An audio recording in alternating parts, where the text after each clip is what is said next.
Hi, my name is Day Jones, and this is a study for hospital admission source and demographics as correlates to congestive heart failure. A little background, the American Heart Association, National Institutes of Health, American College of Cardiology, and CMS have spent many years and billions in funding to lower the propensity of congestive heart failure patients to delay their admission until they visit the emergency department. Not only is the emergency department the most costly method of healthcare, out of 1 million visits annually to the emergency department due to acute heart failure, over 84% of those patients are admitted as inpatients.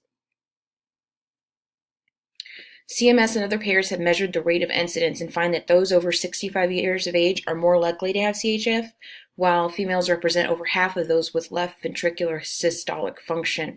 Congestive heart failure has increased in the 10 years since 2000, but females have decreased and males have increased. This is possibly due to education efforts and outreach methods being more effective on women and physician visits catching heart problems earlier on. For my literature review, I reviewed 3 studies. The first is Masudi's Gender, Age, and Heart Failure with Preserved Left Ventricular Systolic Function. Masudi sought to demonstrate that elderly women were more likely than men to develop CHF, specifically left ventricular. He used medical chart abstraction and a cross-sectional study of about 19,000 Medicare beneficiaries to determine the proportion of elderly females and males with preserved rather than impaired left ventricular systolic function.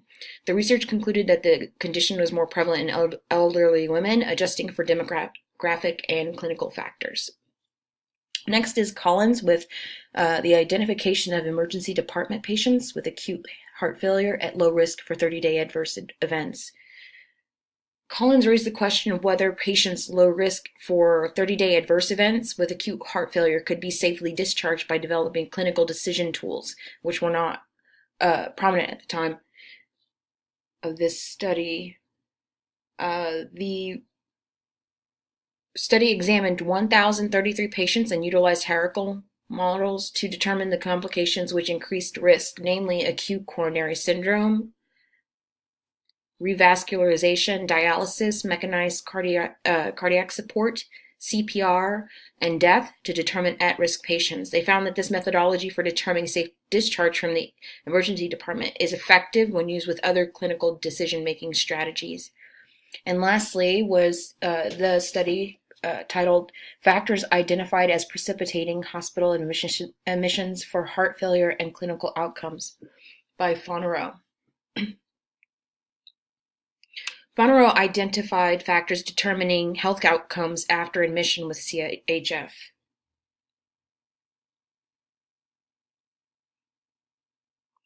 He examined data from 2003 to 2004 from hospitals for 48,612 patients with data from 60 and 90-day follow-ups. Factors such as ischemia, arrhythmia, hypertension, mortality, in-hospital mortality, that is, length of stay, respiratory illness, renal function, death, and rehospitalization were all cataloged. Researchers found optimizing treatments for these precipitating factors increased positive clinical outcomes.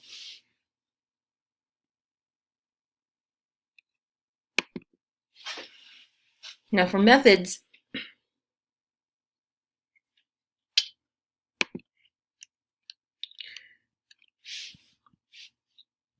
I conducted a correlational study review utilizing secondary analysis methods to evaluate our variables. This study sought to answer the question, is there an association between gender and admission source from the emergency department and Medicare beneficiary patients with CHF? We tested the null hypothesis that there is no association between gender and the emergency department as an admission source. Alternate hypothesis states that there is some relationship or association between gender and ED admission source. In regards to the data set, the sample was provided by CMS's MedPAR data set for analysis. Data elements included patient count, gender, and admission source. Data was coded for gender and admission source and then used to determine the number of emergency department admissions.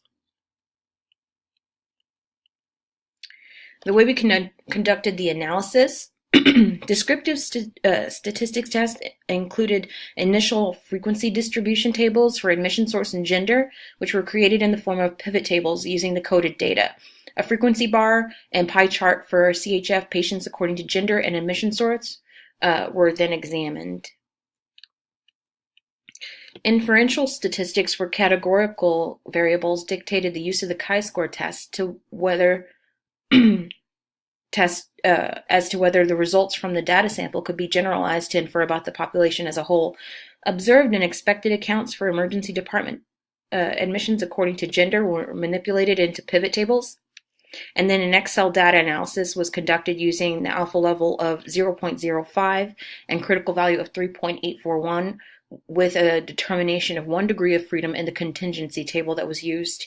The chi-square value was then compared with the critical value at alpha level 0.05 to determine acceptance or rejection of the null hypothesis and subsequent conclusions. Excuse me.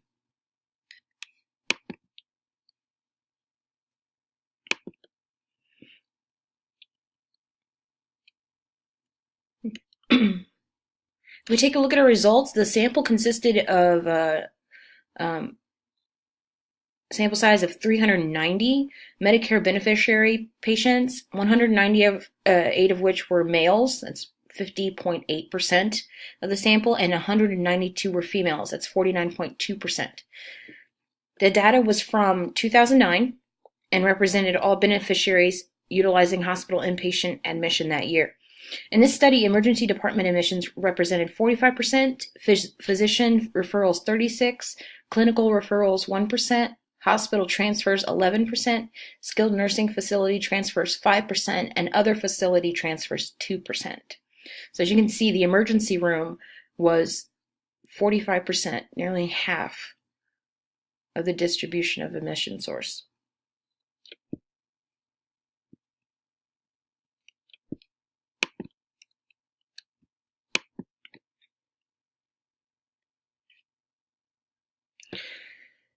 Next, we have the frequency bar chart of our gender comparison for CHF.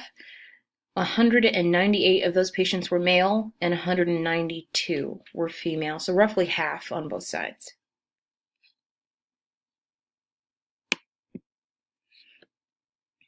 In addition, using the interactive atlas of heart disease and stroke from the CDC, I took a map of the heart failure hospitalization rate per 1,000 Medicare beneficiaries 65 and older for all races, and this is for females. As you can see, the largest concentration seems to be in urban areas.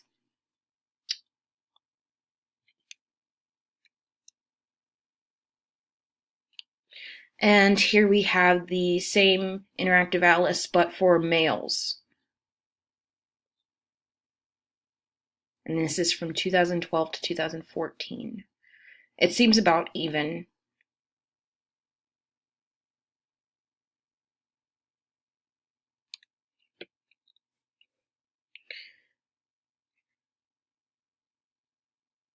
Now let's discuss conclusions. This study examines the association between gender and admission source from the emergency department and CHF patients. Statistical findings demonstrate a probability that there is an association between gender and admission as a CHF inpatient with an ED admit. It's possible that the prevalence of patients who have insufficient findings to make conclusions once admitted to the emergency department are given more tests by the physician due to their lack of data, and that's why more are being admitted.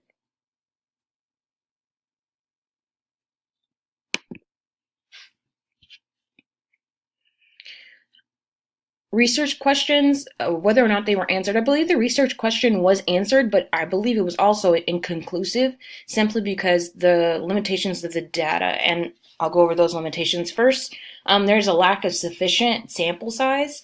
390 is not really a good size to determine whether or not there's a correlation between gender and admission source. It probably would help Medicare, but I doubt that it would overall help anyone else or make a conclusion. And I believe more data is needed to make that conclusion. Data from MedPAR only includes those with CHF from the year 2009.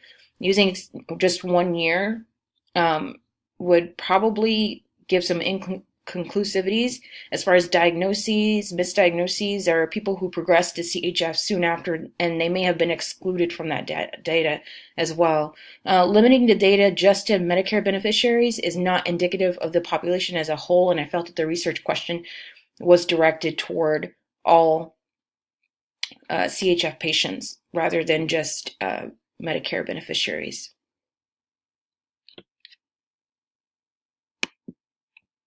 And here's a list of references.